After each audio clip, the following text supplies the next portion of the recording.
Hello, Steve Arts 89. Well, I just watched the trailer for the second season of Peacemaker. Now, the first season of Peacemaker, I'm a very generous reviewer. I usually find the good things, the things to appreciate, the things, that are redeeming about any sort of film or TV show. Some people look for the negative. You're always going to find it. You can always just, riff on that, but you can also find the positive. Now, I enjoyed parts of season one overall, but I saw it as very much a dark, cynical parody of superheroes. And there are elements of it that I did enjoy. I didn't need to see John Cena in his underwear so much. And we see that again this season. We see him doused in alcohol in his underwear and running around in his underwear as usual. So I don't know what that's about, but it looks like more of the same, except this time this crew have a history and they sort of were expecting to be treated a little better after saving the world, basically, and they're not. They're still being treated like a bunch of losers. Peacemaker, with his toilet seat helmet, tries to get into the Justice... Is it the Justice League, the Justice Society, the Justice Gang? I don't know. They just stick justice in front of anything at this point, and I don't know. And they're basically just laughing about him. So this season takes place after Superman, and we see these characters in Superman. We see it's all a shared universe, which you think they would have learnt from Marvel not to do that, because now you have to watch Peacemaker in order to watch the next Superman, or you need to watch Superman before you can watch Peacemaker. It's just they're copying Marvel, including all the bad things. They didn't learn anything from Marvel, because Marvel made a few mistakes, like having TV series that you needed to watch to understand the movies. There's a couple of movies I just watched, but because I didn't see Loki and the Winter Soldier and all that, I had no idea what was happening. And that's a problem, because not everyone has the time or desire to watch these shows, or the ability. I don't have whatever they were streaming on. I saw WandaVision, that was it. So that's the only thing other than the films I've seen is WandaVision. So working out the Marvel Universe on screen with only that information was not easy. And I'm not a normie. I'm not a huge superhero person.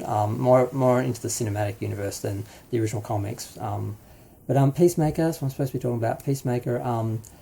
It strays really far from all of that. Like I said, it's a dark, cynical parody of superheroes. And the only compelling part of it is they do a really good job of that for what it is. But that was my concern with James Gunn taking over DC and Superman, is that's what he's good at. And I don't see him being capable of doing anything other than dark, cynical, immature humour and, ensembles where you just throw a bunch of characters at the wall and see which people like, because you can't actually focus on any one thing. The series, season one was a disaster, but I found some things to appreciate in it. Series 2 looks as bad, but you have a little bit of sympathy and empathy, I think, because these characters, they do know each other, they did work together, they did save the world, and they're sort of not being treated well. And they seem to be doing a lot of things in spite of that, but still trying to be heroes. So, and there's of course funny bits, like, you see the psychiatrist telling someone that they're suffering from toxic masculinity, and you assume it's going to be, Peacemaker, and it's the blonde chick. I've forgotten her name. And then you see her punching her steering wheel on that. So it's like, yeah, you can have toxic masculinity without actually being a man. It's its own thing. But yeah, so I don't know. I mean, the Hawk's there at the end. I mean, it's its own thing. And I don't want to begrudge it and people who like it, but to apply any of the elements of this show to other superheroes and to, set up a whole universe where these people work and are part of that universe, and it's just, Gunn is just the wrong person to do DC. He's okay to bring in to do something like this on the side, just sort of as its own thing, but yeah, not so. It just really just supports my belief in that. Everything I saw in this trailer basically supports what I believe about James Gunn and this season, last season, and the character in general. So yeah, so probably not bad, probably won't be bad, but just wrong. Because there's a difference between wrong and bad. You can have something that's so wrong, but it's good.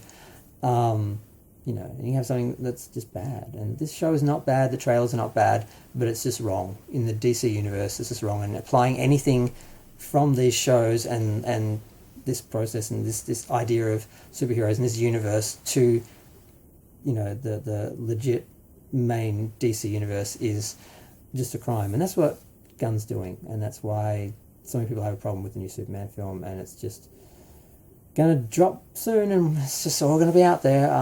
So yeah, I'm gonna go. Feel free to share, like, comment, subscribe. Let me know what you thought of the trailer and the first season, and we'll see. I guess I'll watch it. I don't know. I'm not motivated. I gave the first one, a chance, and like I said, it was good. I can appreciate, like the same way I can appreciate Deep Space Nine. It's not Star Trek. It's awful Star Trek, but as a science fiction series, it's brilliant. It's not Star Trek. These are not DC superheroes, but yet they are in the universe, and the universe seems to be